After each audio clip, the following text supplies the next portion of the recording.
Hello everyone, it's Alexandra with WTI, and I love Pandora and the concept of having a charm bracelet where you can add charms, collecting beautiful memories you can carry around your wrist forever.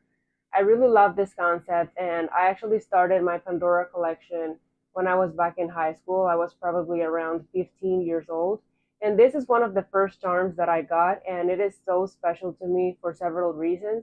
So if you take a look at it, you can see that it is a family tree. And it also says family. And the reason why I got it is precisely because of the deep love that I have for my family, and because every time I look at my charm bracelet, I am just reminded of the many memories I have with my family and the profound love that I have for all of them.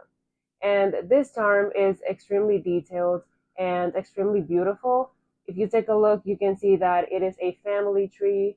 It is in silver, and it also has some golden details, which I think makes this charm super special.